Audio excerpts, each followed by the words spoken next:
Hello po, magandang araw mga plant tips. Welcome po ulit sa channel natin. So, for today, ito naman po ang ating bidang halaman. Ang mga snake plant po, pasensya, hindi na po kasali to, nahugot ko lang. May damo pa palang kasama. So, for today, ito po ang ating featured plant. Ang ating bidang halaman ay ang mga snake plants. And ito po yung dwarf, o Sansevieria rin sila kung tawagin. Tapos ito yung moonlight. Tapos, ito po yung mga iba-ibang uri. Merong bacularis. Meron naman yung snake plant na mahaba. Ayan. Yan po yung ating mga, ito po yung mga featured plant natin for today. Bali, isang uri lang po ng halaman, pero iba-ibang variety. Pero pagdating po sa propagation, halos pare-parehas din lang. So, kung ano po yung available ko dito, so yun yung nakuha ko. Hindi nga lang siya ganun kakumpleto, pero ano po, yung teorya, the same lang po. So, kaya nyong i-follow. So, sa ating pong propagation tip, ano po yan karaniwan po kasi is cuttings.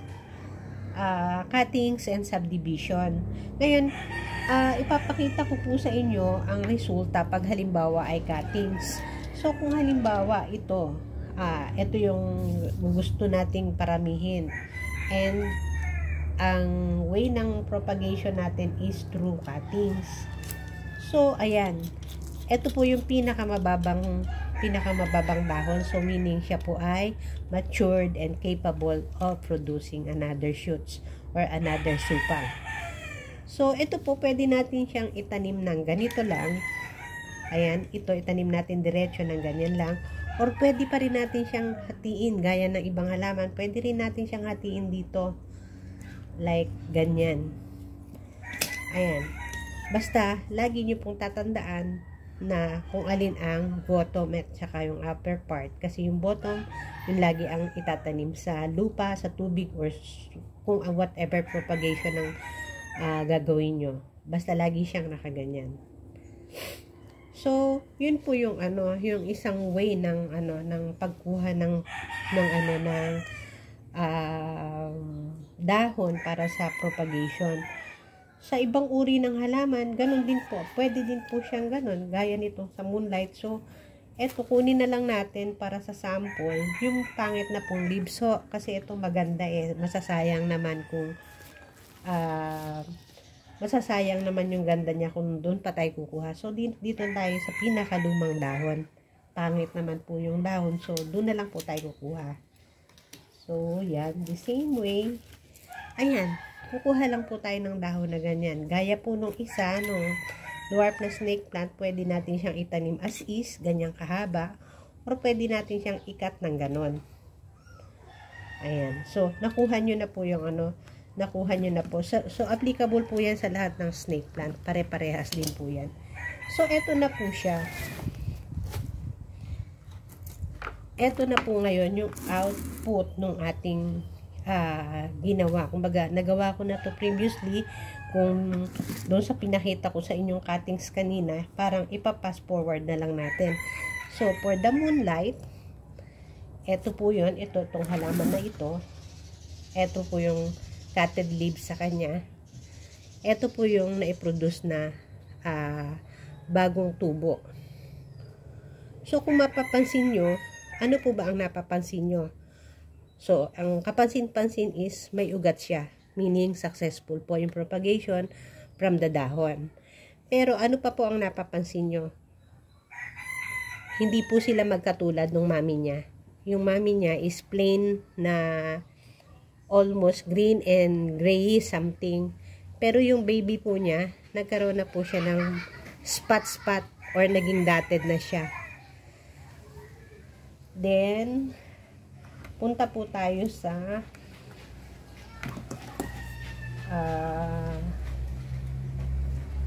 punta po naman tayo dito sa isang sa snake plant. Ayan, nabali yung dulo. So, ito po yung sa snake plant naman na isa.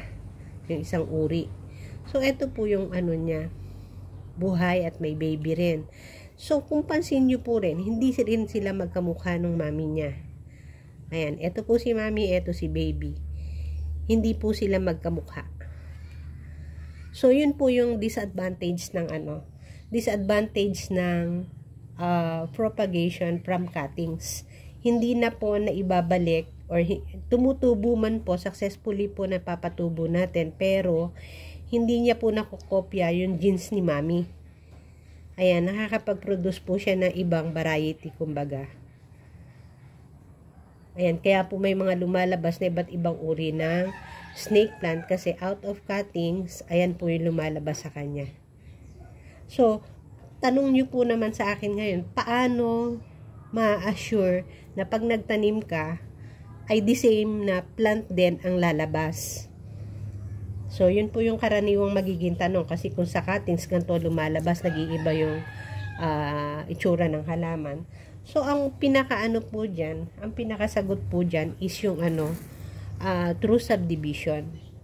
Gaya po nito, eto, kung ito po ay isa-subdivide natin, ayan, since ito po ay ilan? Dalawa.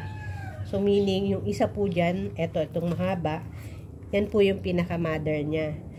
So, nagkaroon po siya ng baby, pero, kung mapapansin nyo, magkamukha siya. Ayan. Hindi po siya nagbabago ng ng itsura pagka subdivision ang ginawang ang ginawang type ng propagation. Ayan, hindi po siya lalayo sa itsura ng kanyang mother plant.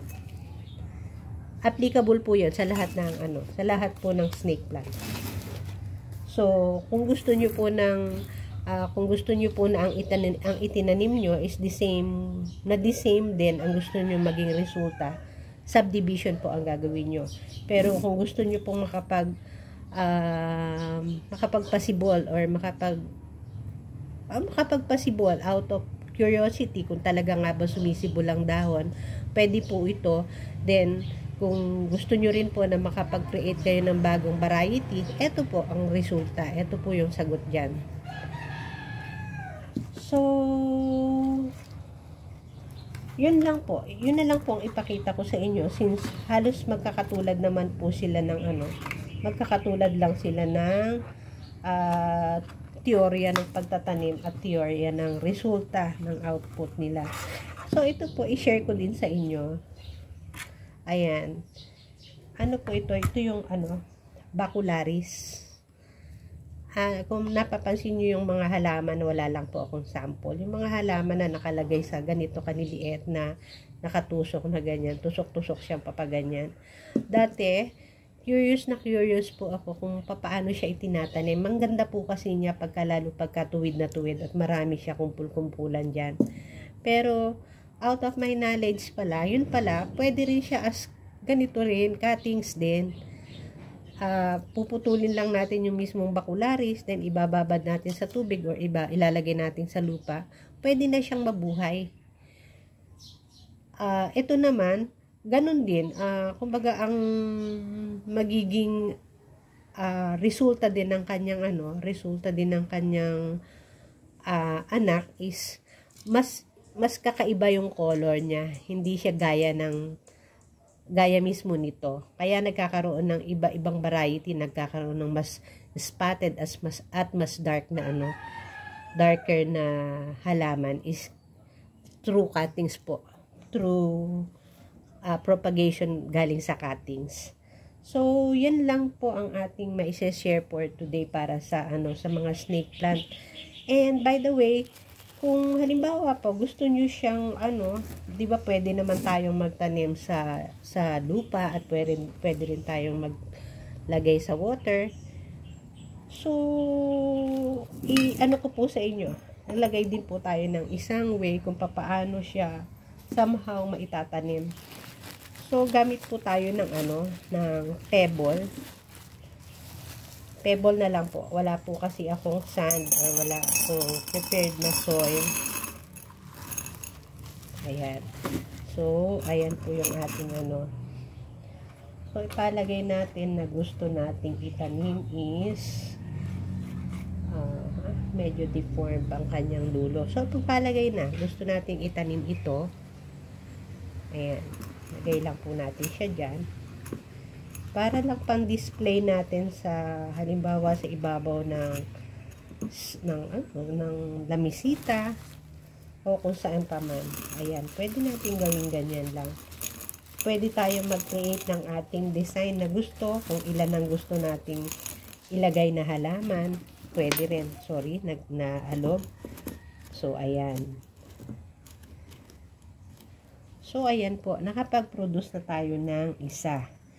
So, kung gusto natin ng mas marami, pwede nating dagdagan. Kung gusto naman natin na solo lang siya, or kung gusto nating ilagay yung may baby na, pwede rin. Nasa sa atin kung ano yung choice natin.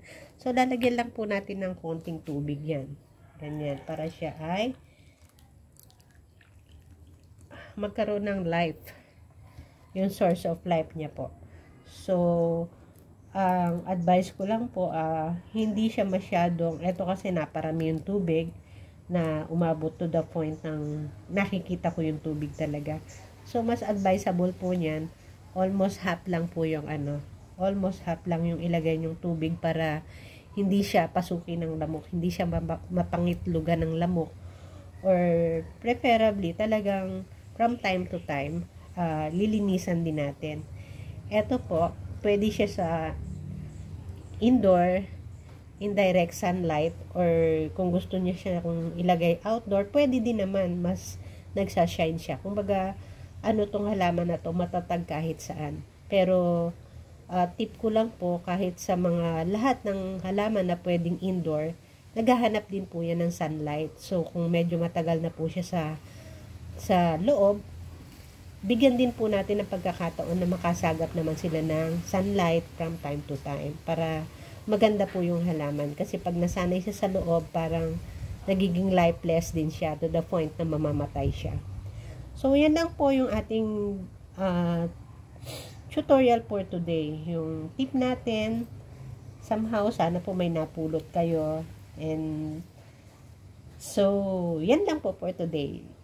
Sige po, bye-bye. Thank you po.